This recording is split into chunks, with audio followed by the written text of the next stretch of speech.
DevilNeverCry. Dragon Quest III HD 2D Remake, as the name implies, is a reimagining of the much-beloved Dragon Quest III. For those unfamiliar with the Dragon Quest series, Square Enix have decided to start with Dragon Quest III for their reimagining venture, primarily because it marks the narrative beginning of the Erdrick trilogy, the first of the 3 games of the mainline Dragon Quest series that don't necessarily play out in chronological order.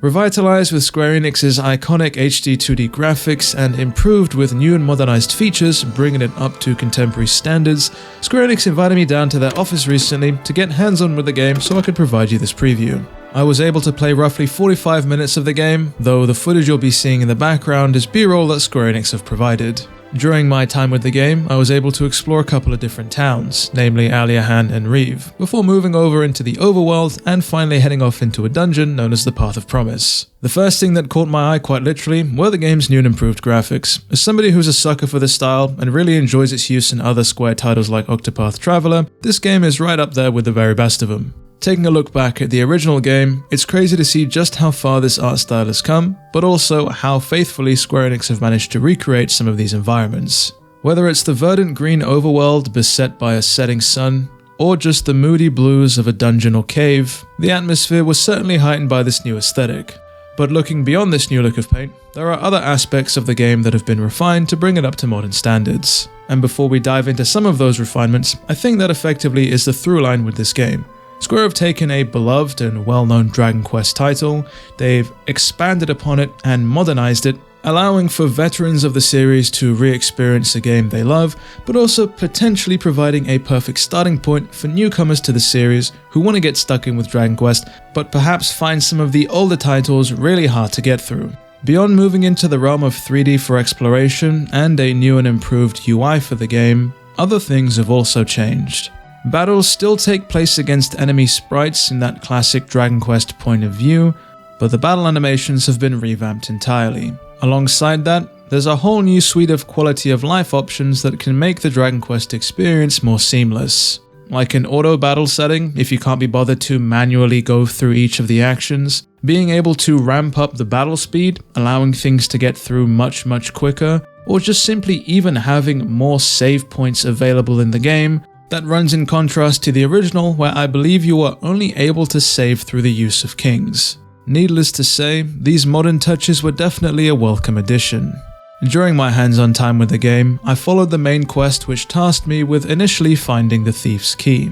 So I spent a lot of time exploring, in the overworld and in towns, talking to characters, as well as checking out all kinds of different pots and bookshelves, hoping to find things like money or even items. If ever I got lost, either in towns, dungeons or the overworld, I was able to quickly take a look at a minimap which would help point me in the right direction. And if at any point I didn't know what the main quest tasked me with doing, I was able to check out the menu which would point me in the right direction. To the surprise of absolutely no one, traversing through the overworld or in dungeons put you at risk of random encounters, of which there were plenty. Going through the motions of turn-based combat, healing when needed, and using magic when physical attacks weren't quite cutting it, nothing really stood out as difficult. Though I really wasn't expecting too much trouble considering I was at the very beginning of the game, and I of course had taken the time to kit out my party with as much gear as I could possibly get my hands on. That being said, I did spot a difficulty setting in the options menu, so those of you who are sycophants for punishing RPGs can rest easy. Despite all of the talks of modernization, however, this game is still Dragon Quest through and through, right down to the story, which appears to be largely untouched. You play as the child of Ortega, a great hero who attempted to defeat the villainous archfiend Baramos, but ultimately failed as he was felled. Turning 16, it is now your turn to take up your father's mantle, having been summoned by the king of Aliahan to go forth, defeat Baramos, and save the world in turn. And if that doesn't scream Dragon Quest, I don't know what will. I thoroughly enjoyed my time with Dragon Quest III HD 2D Remake. That is definitely a mouthful of a title, but it is the title nonetheless, and I very much am looking forward to getting hands-on with the game again, ultimately when it releases. It is peculiar to think about the fact that the game was announced 3 years back already at this point, but the release is finally on the horizon.